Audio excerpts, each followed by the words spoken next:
엘빈 토플러가 얘기했듯이 우리는 19세기 교실에서 20세기형 교사가 21세기 인재를 가르치는 스타일로 하고 있거든요. 네. 그러니까 이 환경과 교육의 어떤 실체 또는 방법론 면에서 굉장히 큰 미스매칭이 되고 있는 네, 거죠. 맞아요. 예.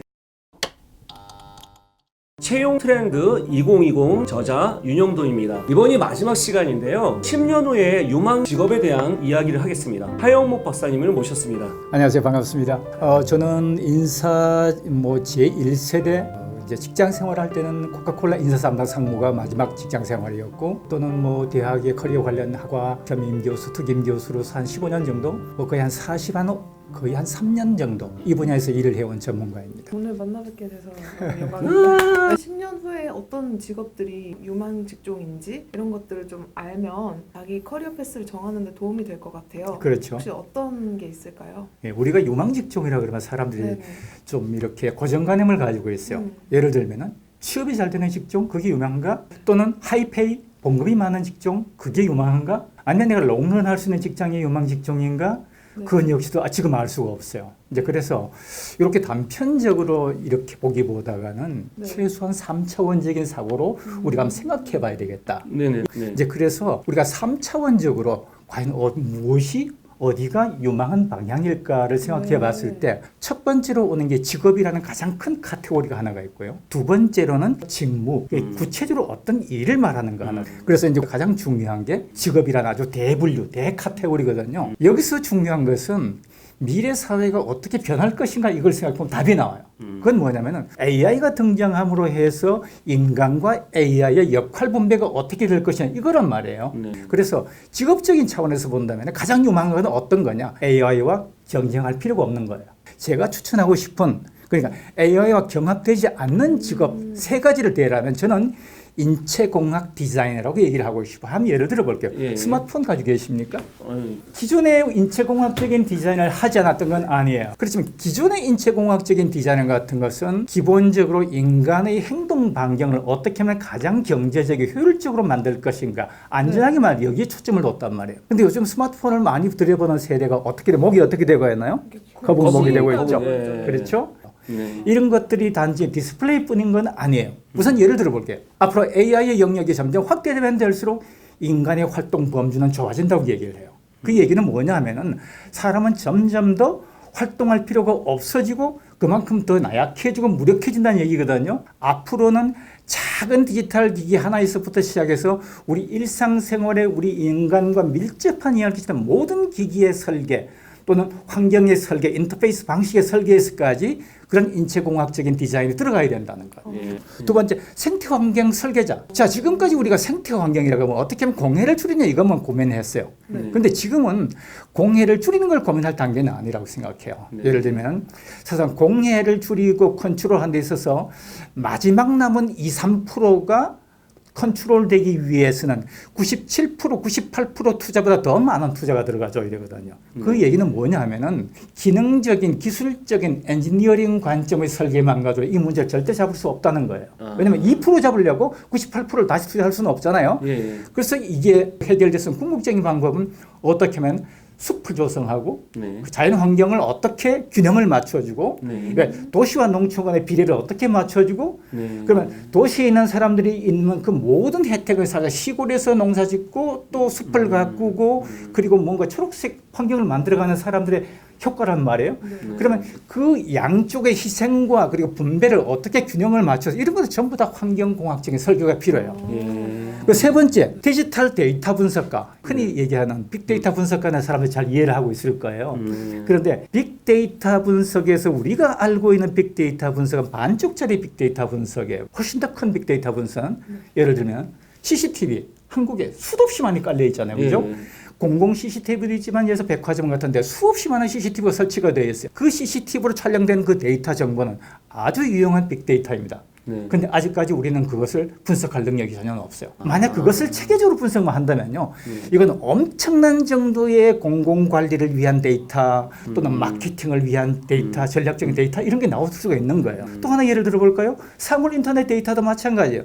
지금 이제 사물 인터넷이 이제 막 출현하는 단계에 있는데 만약 이게 지금처럼이 아니라 완전히 이제 들어갔다 생각했을 때 거기서 나온 굉장히 많은 데이터를 우리가 어떻게 분석을 해서 그것을 애프터 서비스와 어떻게 연결시키고 그것을 결국 나중에 제품의 설계와 기능적인 어떤 전략적인 어떤 이 마케팅 방향과 어떻게 연결시킬 것인가 이런 것들은 굉장히 중요한 직업 카테고리에 속하는 거죠. 그리고 두 번째는 직무 차원입니다. 직무 차원은 직무는 가장 좁은 거잖아요. 그죠? 네. 구체적으로 매일매일 데일리 루틴으로 해야 되는 그 일이 직무인데 그 직무 차원에서 본다면은 한마디로 압축해서 전략적인 리더십을 발휘할 수 있는 또는 발휘해야 되는 직무라고 얘기를 할 수가 있어요.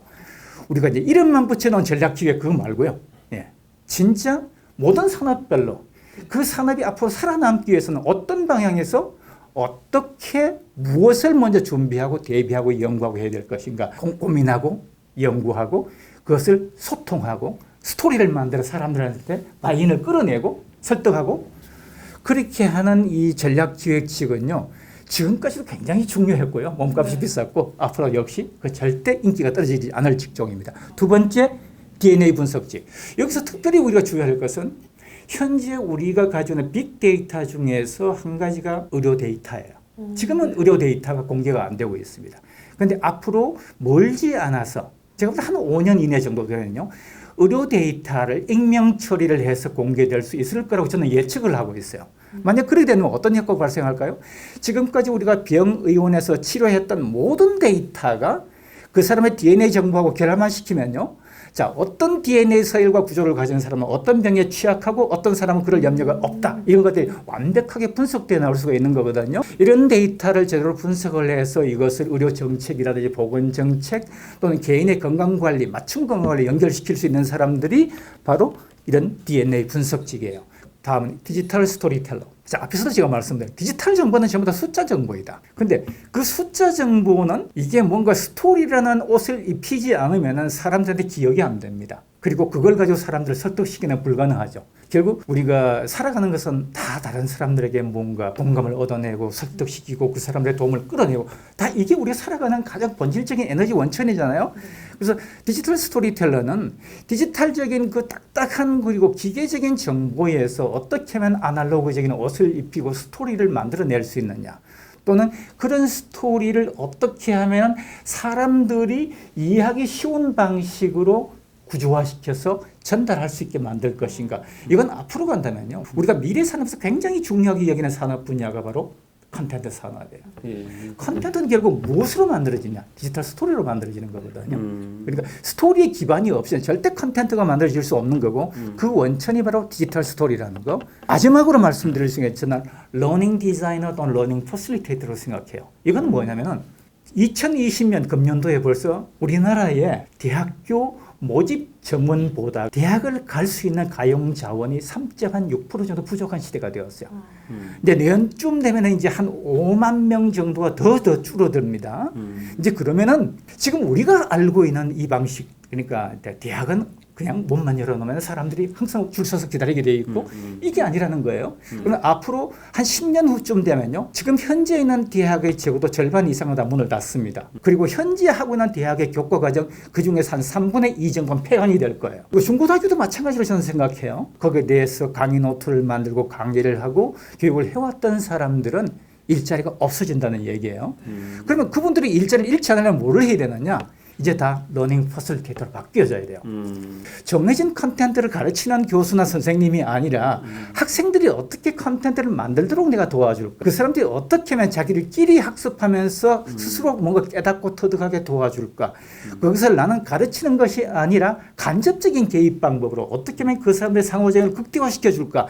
이게 좀 러닝 퍼실리테이터가 하는 역할이거든요. 근데 죄송한 얘기지만 국내는 이걸 할 수 있는 사람들이 거의 없어요. 아직 한국은요. 이런 능력을 우리가 한 번도 개발해 본 적이 없거든요.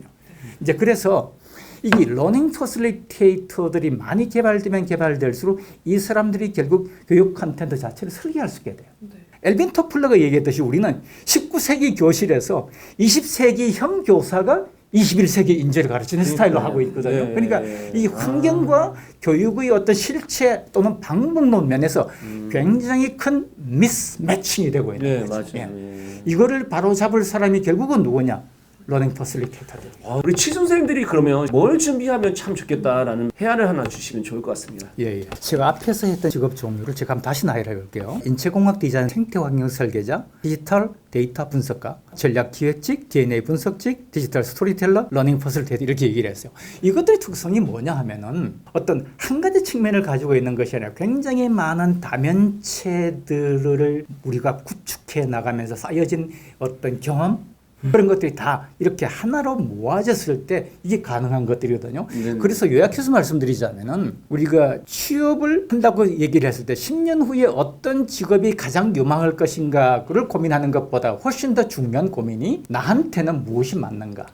예, 나한테는 무엇이 맞는가. 왜냐하면요. 어차피 미래 사회는 양극화 사회란 말이에요. 예. 디지털의 첨단을 가는 산업도 존재하지만 우리가 먹고 사는 문제, 농업 문제, 전통 산업 이건 절대 없어지지 않은 거거든요. 그렇죠. 예를 들면 네. 내가 소위 자연 환경에서 뭔가를 하는 걸 전혀 싫어하는 사람이 만약에 숲을 갖고 온다면 그것은 어리석은 짓이죠. 네. 그렇지만 나는 숲속에 가면 난 천국이다 이런 사람 같으면 그 사람은 어떤 직업보다도 앞으로 지금 가서 숲을 만들고 계획하고 나무를 심고 그 사람한테 그게 최고의 직업이 되는 거죠. 네. 그 자신에게 가장 적합한 직업. 그래서 자기가 정말 돈을 받지 않더라도 정말 나는 이건 잘할 수 있어 또는 미치도록 하고 싶어 이런 게 있다면요 첫 번째 그걸 해야 되고요. 네네.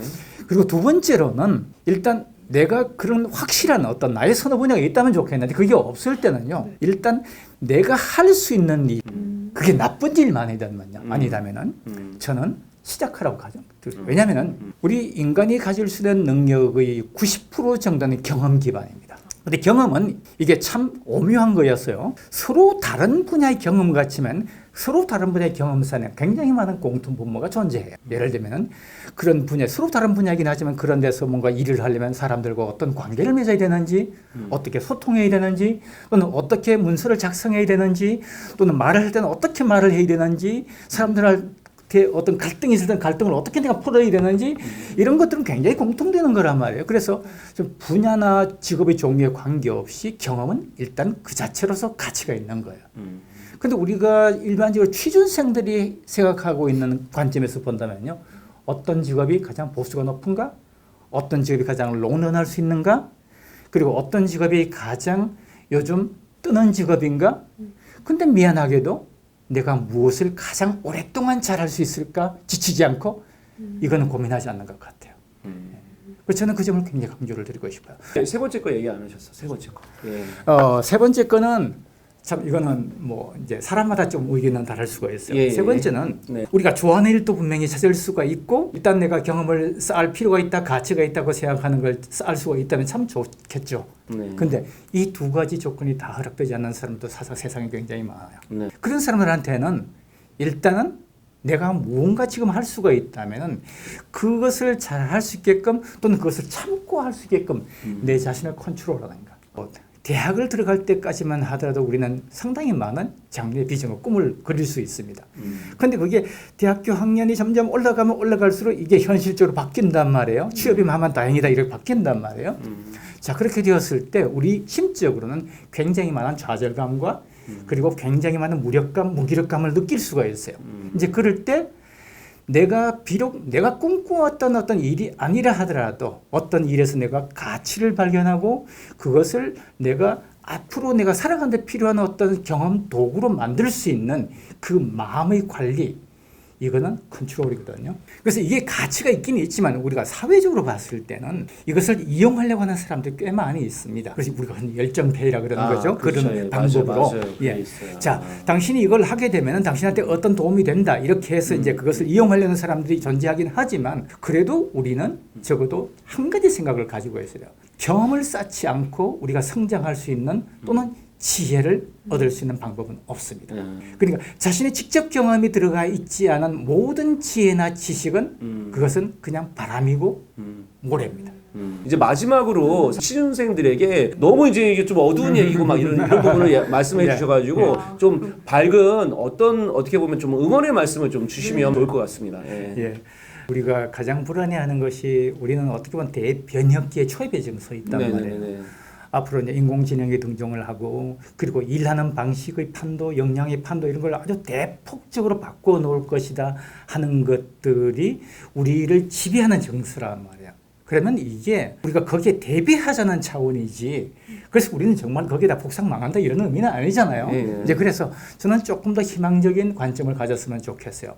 일단 자신이 가장 잘할 수 있는 것, 자신이 좋아하는 것, 모든 시작을 하는 겁니다. 아, 네, 알겠습니다. 오늘 이렇게 함께 자리해 주셔서 정말 감사드리며 아이고. 채용 트렌드 2020 영상을 마지막으로 이렇게 마무리하게 되었는데요. 네, 모두 고생하셨습니다. 예, 감사합니다.